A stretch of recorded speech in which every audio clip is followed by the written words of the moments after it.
Bienvenidos a la segunda parte de esta hermosísima enseñanza que estamos desarrollando, que lleva por título: a los cristianos les es prohibido usar joyas o alhajas.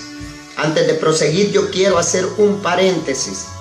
Quiero recordarles que aquí el tema no solo es enfocarse en la prohibición de alhajas de oro. Recuerde, hermano y amigo, que una alhaja se puede hacer de distintos materiales. No solo de oro se puede hacer una alhaja, se puede hacer una joya de plata, de cobre, aún de piedra se puede hacer. Y la Biblia es abarcante en cuanto al tema. El tema aquí es no usar alhajas, independientemente de qué material se haya hecho dicha alhaja. Aclarando esa situación, prosigamos con el tema.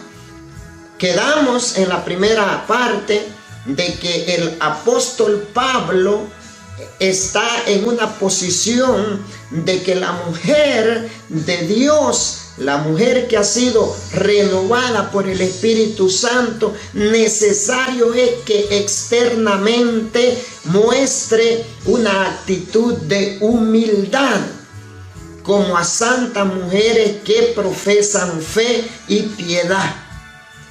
Y también decíamos que el apóstol Pedro, que es otro de los grandes baluartes, de las columnas fuertes donde Jesús dejó el solidez de su iglesia, también él está en el mismo criterio. No dudamos que el mismo Espíritu que le reveló tal verdad a Pablo, también es obvio que se lo revele a el apóstol Pedro. Hermanos, vamos a confirmar la posición de Pedro en la primera carta, capítulo 3, versículo 2 en adelante. Leamos la Biblia. Dice: considerando vuestra conducta casta y respetuosa, vuestro atavio no sea el externo de peinados ostentosos, de adornos de oro o de vestidos lujosos, sino el interno, el del corazón, en el corruptible ornato de un espíritu afable y apacible, que es de grande estima delante de Dios, porque así también se ataviaban en otro tiempo aquellas santas mujeres que esperaban en Dios, estando sujetas a sus maridos. Aquí también, hermanos, la posición del apóstol Pedro es exactamente a la del apóstol Pablo. Recalca y afirma que una mujer de Dios debe de tener una imagen externa como mujer espiritual, como mujer que profesa fe. Y ya vamos a ver, hermano, el por qué tanto Pablo como Pedro hacen mención la importancia que las mujeres que sirven a Jesús anden externamente diferentes. Aquellas mujeres que andan alborotadas, aquellas mujeres que andan pintadas, aquellas mujeres que andan su cuerpo lleno de alhajas.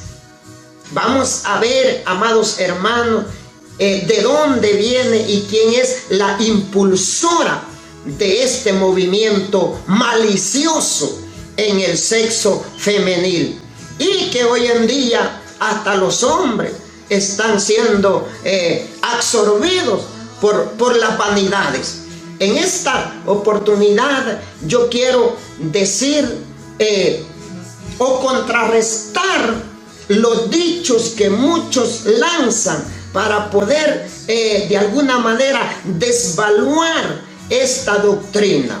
Dicen muchos que esto no hay que hacerle caso porque recuerden que Pablo era un hombre humano, y como hombre humano dicen que Pablo todavía brota aquel machismo que existía en las regiones donde él vivía y en el tiempo que él vivió, y que debido a eso, ese machismo llevó al apóstol Pablo a tener este tipo de posiciones. Hermanos, yo les digo que aquí sí ustedes se están metiendo en un problema grande.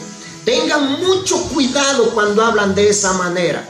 Cuando Jesucristo, hermanos, se le apareció al apóstol camino hacia Damasco, ahí lo transformó, ahí lo generó. Cuando Pablo entró a la casa de Ananías, aquel anciano que lo administró, cuando salió de ahí ayunado y bautizado, hermano, Pablo salió como un hombre nuevo.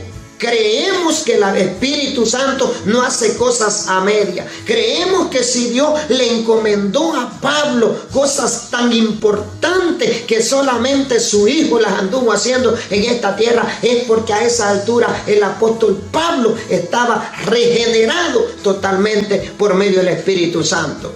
Tengan mucho cuidado con la agonía y la desesperación de ustedes querer defender su posición.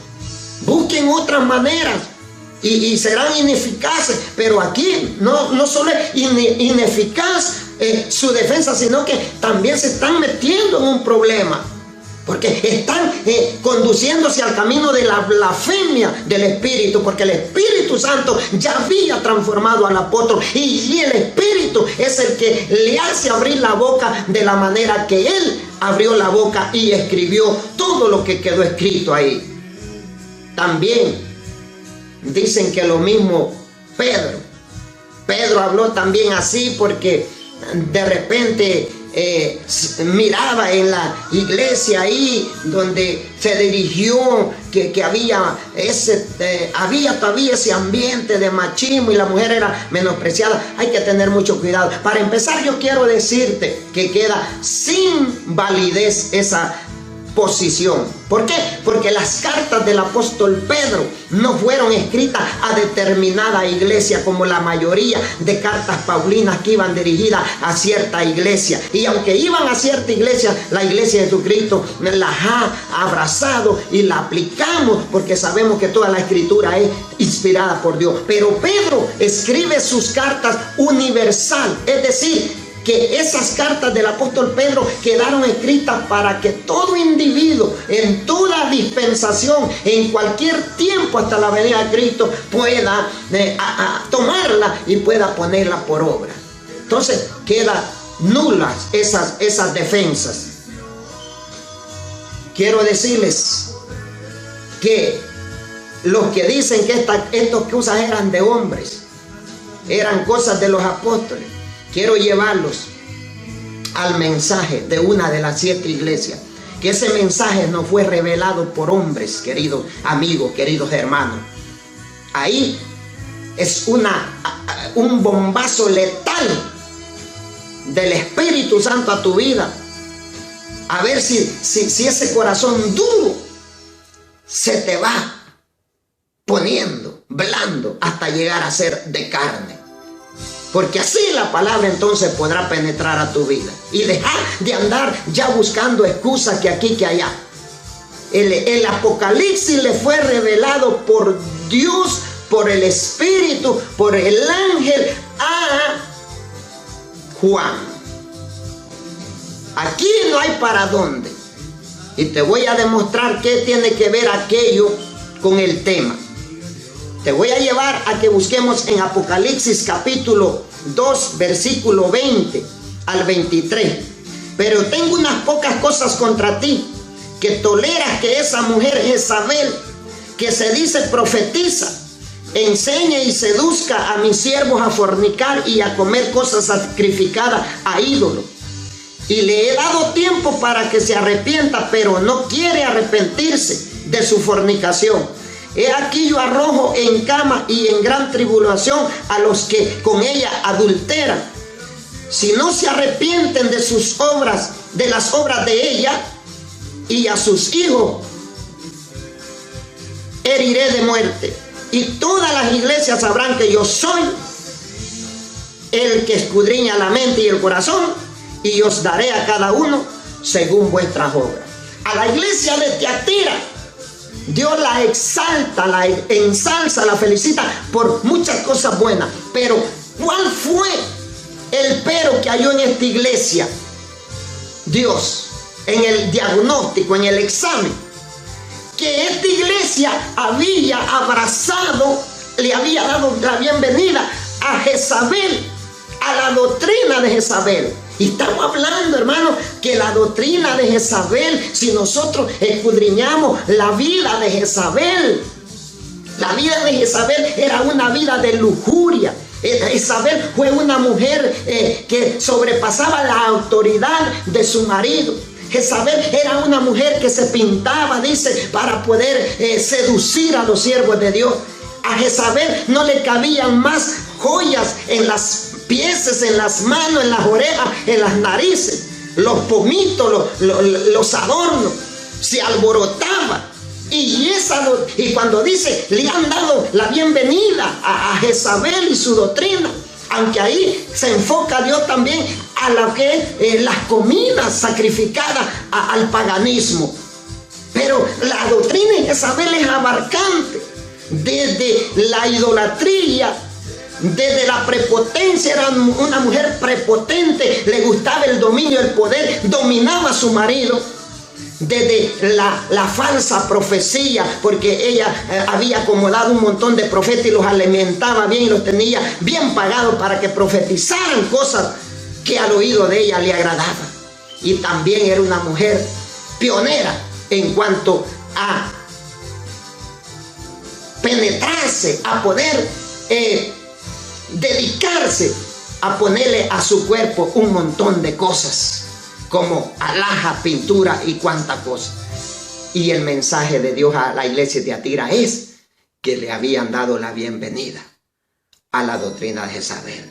Examina, querido hermano pastor, ministro, cómo está tu iglesia.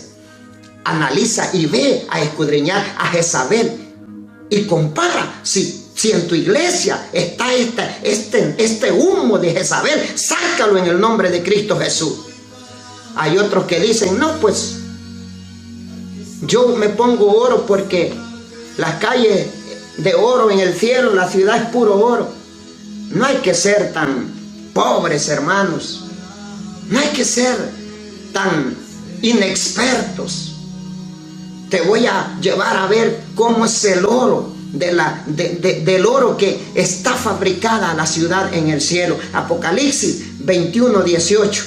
El material de su muro era de jaspe, pero la ciudad era de oro puro, semejante al vidrio limpio. Oye, ¿cómo es el oro que está construida esa ciudad? No es oro perecedero, dice el apóstol Pedro, que este oro es perecedero. La ciudad no está hecha de material perecedero. Queda totalmente sin validez esa defensa, hermano.